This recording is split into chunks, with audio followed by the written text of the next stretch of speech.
новините. Серия от протести в защита на природен парк Сините камъни в Сливен. Какви точно са намеренията за строеж в този емблематичен район над Сливен и как хората искат да осуетят всички тези намерения? Дани Атанасов включваме сега с най-важното по темата. Дани, здравей! Здравейте от Сливен. Втори месец продължават протестите за бъдещето на природен парк Сините камъни. Виждате и в момента хората, които протестират са тук. От другата страна са кметът на общината. За какво точно става дума? Най-общо казано, казусите са два. От една страна 800 декара, местността Даулите и Карандила да станат селищни образования. Какво означава това? Ще попитам след секунди кмета на община Сливен. А по втория казус 12 декара отново от природен парк Сините камъни да бъдат извадени от неговата защитена територия. Добро утро, господин Радев. Добро утро. Моля ви по първия казус, той е по ваше предложение внесен в Общинския съвет. 800 декара мисля, Даулите и Карандила, селищно образование. Какво означава това? Съгласно общия устройствен план на община Сливен, тези зони са предвидени за урбанизирани територии. Трябва да кажем, че те са част от природния парк само през последните 15 на години. До тогава не са били включвани в природния парк. И включването на тези зони, в които е инвестирано много, така иначе през годините, създава много неясноти и трудности на инвеститорите или на собствениците дори да поддържат това, което има изградено като инфраструктура. Там има много мащабни проекти за Вилнус, за летовище е било наречено то през 70-те и 80-те години на миналия век. Идеята ни е изцяло да направим средата за инвеститорите и за собствениците предвидима и ясна, да е ясно какво може, какво не може, как може да се прави. Така, че ще бъдат застроени тези местности? Те са застроени. Те са застроени. Те първа предстои още. Застроените места, които са застроени. Кое предизвика? Ще питаме хората, те ви слушат в момента. Кое предизвика такава реакция? Как разчитате това? По-скоро и неразбирането и злоупотребата с темата. Ние така иначе не искаме да се политизира този въпрос. На последната ни среща с Министерството на околната среда и с министър Генов, така или иначе говорихме, че общината няма да продължи с инициативите в тази посока, докато не се изготви плана за управление на природния парк, който според тях, според колегите от МОСВ, ще реши голяма част от тези въпроси, които сега в момента спъват развитието на тази зона. Ние няма да продължим да инвестираме нерви, усилия и пари в това да изработваме подробен устройствен план, тъй като почти цялата собственост е държавна и когато няма воля от държавата...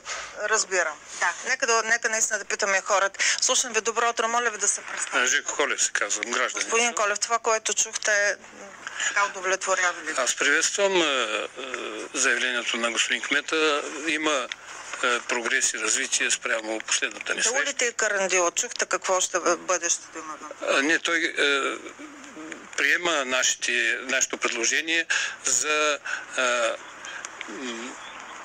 план за управление на парка. Моля ви някой да помогне да обясни какво ви притеснява в това, което чухте от кмета, или сте съгласни с това Даулите и Карандила да са селищно образование? Бихме отбелязали това, че Даулите и Карандила там може да се правят много неща със специален ПУП, което дава... по-простичко да обясним. Имате ли вие някакви притеснения в тази връзка, това, което каза кмета ли там? Да, слушам ви. Това, което притеснява протестиращите, които са 2000 човека подписани и всъщност много повече, е това, че след като закупят тази земя тези хора и обещават, че там ще бъде обществено място, че ще могат туристите да отидат и т.н. Няма закон, който да гарантира това. След това тези хора, наречени частници, ограждат тази територия и ние повече нямаме достъп до тази територия. Аз съм израсла в този Балкан и всички тук искаме да имаме достъп до нашия Балкан. А частниците заграждат всичко и Госпожа Купенова, по един подобен казус, нека да прехвърлям към тези 12 декара, които също са спорни около Алпийския дом. Това е втория казус, ако можем така да го наречем. Те да бъдат извадени от територията на природен парк Сините камъни. Това е защитена зона с биоразнообразие. Вие бяхте там, около тези 12 декара. Какво видяхте? Искам да ви кажа, че всъщност това е първия казус. Всъщност това е ключовия казус, който би позволил последващи действия и за следващия, който е втори за тези големите декари горе. В момента на нашето посещение там има вече една сграда, Алпийския дом, това са прилежащи към нея 12 декара. Така, тези прилежащи 12 декара всъщност... Какво искате да стане с тях? Ние искаме тези 12 декара да се останат публична държавна собственост.